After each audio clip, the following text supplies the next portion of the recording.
Christmas Eve.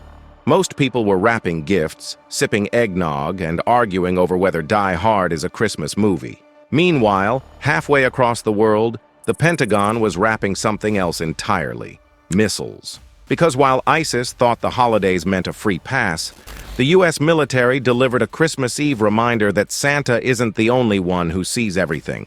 Today, we're breaking down explosive facts about the deadly U.S. Pentagon strike on ISIS targets in Nigeria, why it matters, and what it signals for America's global counter-terror strategy. So buckle up, because this sleigh ride comes with afterburners. This wasn't random. This strike was timed with surgical precision. The Pentagon didn't just decide to strike on Christmas Eve. This operation was deliberately timed, exploiting a moment when ISIS fighters believed international forces were distracted by the holidays. Spoiler alert, they weren't. Intelligence suggested ISIS factions in Nigeria were regrouping, relocating leadership, and planning post-holiday attacks. The U.S. didn't wait for January resolutions. They hit the reset button early. Think of it like catching a burglar mid-celebration halfway through a victory dance when they thought the security cameras were off. They weren't. And if you think this was a quick reaction strike, wait until you hear how long the Pentagon had been watching these targets. This strike had months of surveillance behind it. This wasn't a launch first, ask questions later situation. U.S. intelligence assets, satellites, ISR aircraft, signals intelligence, and regional partners had been tracking ISIS movements in Nigeria for months.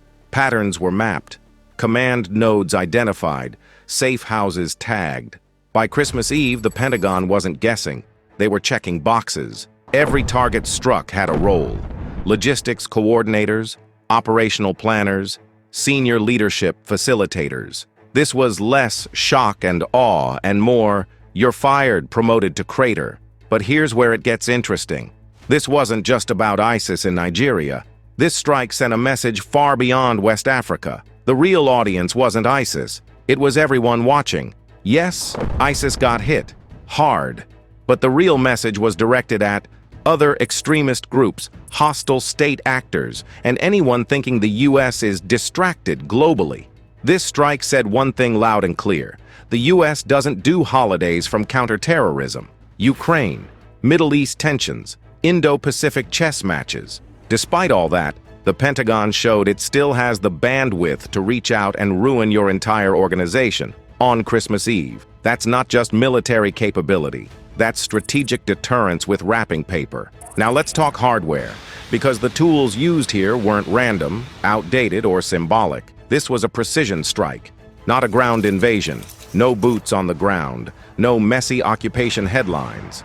Just clean, calculated firepower. The Pentagon employed precision-guided munitions, minimizing collateral damage while maximizing impact on ISIS command structures. This reflects the modern U.S. counter-terror playbook. Strike leadership, cripple logistics, vanish before retaliation. It's like playing chess while your opponent insists on checkers and keeps losing pieces. This approach also reduces risks to U.S. personnel while maintaining overwhelming lethality. But why Nigeria? Why hit ISIS there instead of other hotspots? That's where the next fact flips the script. ISIS in Nigeria is more dangerous than most people realize.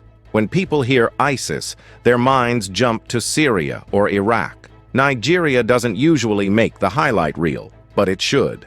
ISIS-affiliated groups in West Africa have expanded territorial influence, increased recruitment, conducted complex attacks on military and civilian targets.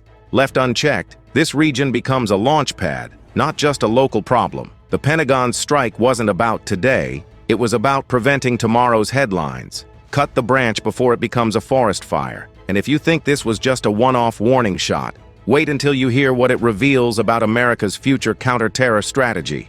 We're only halfway through. Coming up, why this strike changes the global terror playbook, what it means for U.S. allies in Africa, and the chilling reason ISIS leadership didn't see this coming. Trust me, you're going to want to hear what happened next.